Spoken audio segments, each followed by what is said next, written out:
بسم اللہ الرحمن الرحیم۔ السلام علیکم ورحمۃ اللہ وبرکاتہ۔ ناظرین، آج ہم جن کے بارے میں لب کشائی کرنے کی جسارت حاصل کر رہے ہیں، اس مرد باصفا، اس عالم باعمل، زہد و علم اور طہارت و پاکیزگی کی اعلیٰ مثال قائم کرنے والے حضرت حسن بصری رحمۃ اللہ تعالی علیہ اجمعین۔ آج ہم جانیں گے کہ کیسے آپ نے مشاغل دنیا کو خیر باد کہا، ہر چیز سے توبہ کر لی، اور کیسے آپ تارک دنیا ہو گئے، اور آپ کے بلند مقام و مرتبے کی تعریف کے لیے علم و عقل کے پاس الفاظ نہیں۔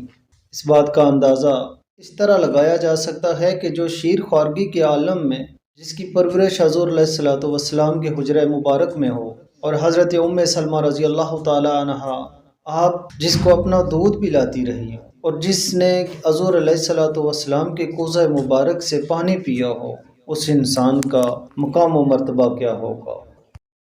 منقول ہے کہ آپ کی والدہ محترمہ حضرت ام سلمہ رضی اللہ تعالی عنہا کی خادمہ تھیں۔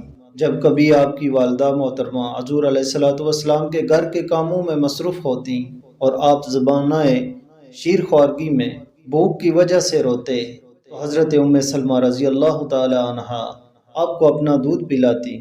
اسی برکت سے بطفیل حضور پر نور سرور دو جہاں صلی اللہ علیہ وآلہ وسلم آپ کو فیوز و برکات حاصل ہوئے۔ منقول ہے کہ آپ ابھی بچہ ہی تھے کہ ایک روز آپ نے حضرت ام سلمہ رضی اللہ تعالی عنہا کے گھر میں حضور پر نور صلی اللہ علیہ وسلم کے کوزہ مبارک سے پانی پی لیا، اور جب حضور علیہ الصلوۃ والسلام نے دریافت فرمایا کہ اس کوزہ میں سے کس نے پانی پیا، تو ام سلمہ رضی اللہ تعالی عنہا نے فرمایا کہ حسن بصری۔ یہ سن کر حضور علیہ الصلوۃ والسلام نے فرمایا کہ جس قدر حسن نے پانی پیا ہے، اسی قدر میرا علم اس میں سرایت کرے گا۔ روایت میں ہے کہ آپ کو جب حضور علیہ الصلوۃ والسلام کے حجرہ مبارک میں لایا گیا، تو حضور علیہ الصلوۃ والسلام نے حضرت حسن بصری کو گود میں اٹھا لیا اور آپ کے حق میں دعا فرمائی، اور اسی دعا کی برکت سے اللہ رب العزت نے حضرت حسن بصری کو یہ سب مقام و مرتبے عطا کیے۔ آپ کی والدہ محترمہ کے علاوہ ام المومنین حضرت ام سلمہ رضی اللہ تعالی عنہا آپ کی پرورش کا خاص خیال فرماتی، اور بارگاہ یزدی میں آپ کے لیے دعا فرمایا کرتی کہ یا رب العالمین، حسن بصری کو مقتدائے خلق بنانا۔ چنانچہ ام المومنین کی دعا سے آپ نے 130 صحابہ کا زمانہ دیکھا، جس میں سے 70 اصحاب کرام اہل بیت میں سے تھے۔ جب آپ جوان ہوئے تو آپ تجارت کرنے لگے، اور آپ کے توبہ کرنے کی وجہ یہ ہوئی کہ ایک دفعہ بغرض تجارت آپ ملک روم میں گئے، وہاں کے وزیر سے ملاقات کی، اور وزیر کے پاس بیٹھے۔ ابھی آپ کو تھوڑی ہی دیر ہوئی تھی کہ وزیر نے کہا مجھے ایک جگہ جانا ہے، کیا آپ بھی میرے ساتھ جائیں گے؟ حسن بصری رحمۃ اللہ علیہ نے فرمایا کہ ہاں چلتے ہیں۔ وزیر نے اپنے نوکروں کو ایک گھوڑا آپ کے لیے بھی لانے کا حکم دیا، اور آپ وزیر کے ساتھ جنگل کی طرف نکل گئے۔ وہاں آپ نے دیکھا کہ ایک خیمہ طباع رومی کا بنا ہوا ہے، جس کی تنائیں ریشم کی اور میخیں سونے کی تھیں۔ اس خیمہ کے گرد مسلح لشکر پہرا دے رہا تھا۔ وہ پہرا دے رہے تھے اور کچھ کہتے جا رہے تھے۔ اس کے بعد آپ نے چند معزز بوڑھے آدمیوں کو دیکھا، وہ بھی اسی طرح خیمہ کے گرد کچھ کہتے پھرتے تھے۔ پھر 400 دانا حکیموں اور فلاسفروں کو دیکھا، انہوں نے بھی خیمے کا طواف کیا۔ اس کے بعد 200 نوجوان خوبصورت کنیزوں کو دیکھا کہ جن کے سروں پر جوہرات کے بھرے ہوئے طباق تھے، وہ بھی اس خیمے کے پاس آئیں اور کچھ کہہ کر چلی گئیں۔ اس کے بعد کیسر روم اور اس کا وزیر اس خیمے میں داخل ہوئے اور پھر واپس لوٹ آئے۔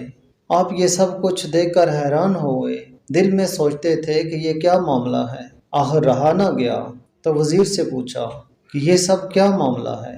تو اس نے کہا کہ کیسر روم کا ایک نہایت خوبصورت بیٹا تھا، جو بڑا ذی علم اور بہادر تھا۔ باپ اس کو بڑا پیار کرتا تھا۔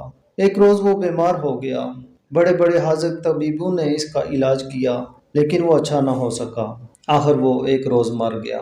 اسے اسی خیمے میں دفن کیا گیا، اور سال بھر میں کیسر ایک روز اس کے مدفن پر ضرور آتا ہے۔ جو مسلح لشکر آپ نے خیموں کے ارد گرد پہرا دیتے دیکھا، وہ کہتے تھے کہ ہے ہمارے شہزادے، یہ موت کی حالت جو تم پر ہو گئی ہے، اگر وہ کسی کے ساتھ جنگ کرنے سے رفع ہو جاتی تو ہم سب جانیں فدا کر کے تم کو ہرگز اس حالت میں نہ رہنے دیتے، لیکن کیا کریں، یہ حالت اس کی بنائی ہوئی ہے جس سے ہم کیا سارے جہان کی مخلوق بھی نہیں لڑ سکتی۔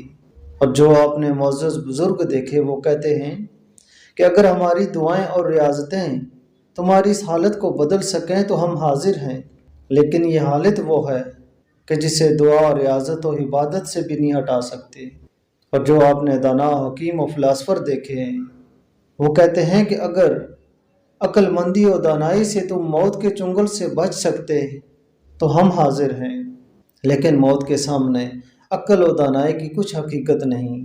اور جو آپ نے دوشیزہ و مہوشیں جو حرات کے طباق لیے دیکھی ہیں وہ یہ کہتی ہیں کہ ہے شہزادے، اگر یہ مال و جمال تجھے موت سے چھڑا سکتے تو ہم سب یہ مال اور اپنی جانیں تم پر قربان کر دیتے، لیکن جس نے تجھے موت کی حالت میں مبتلا کیا ہے اس کے سامنے مال و جمال کچھ چیز نہیں۔ اور بعد میں آپ نے مجھے اور کیسر کو اس خیمے میں جاتے دیکھا تو وہاں کیسر اپنے مرحوم بیٹے کو مخاطب کر کے کہتا ہے کہ ہے جان پدر، میرے پاس جو کچھ ہے وہ سب، یعنی لشکر گراں، حکیم و دانا، بزرگ، خوبصورت لونیاں اور قیمتی جوہرات، یہ سب کچھ لے کر میں تیرے پاس آیا ہوں۔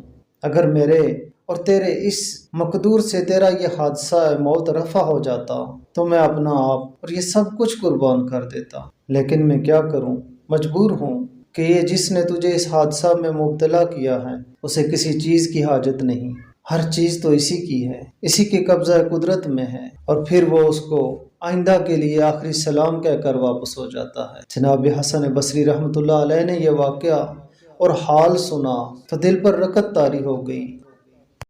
دنیائے ناپائیدار کا خیال دل سے اتر گیا، کاروبار سے دل اچاٹ ہو گیا، اور اسی وقت بصرہ میں لوٹ آئے اور عہد کر لیا کہ اب اور دیر نہیں کر سکتا۔ پھر آپ نے عبادت و ریاضت کی اور ایسی کی کہ آج تک اس کی مثال کوئی نہیں ملتی۔ پاکیزگی و طہارت کا یہ حال تھا کہ 70 سال تک آپ کی طاقت قائم رہی، ہر وقت خوف خدا طاری رہتا۔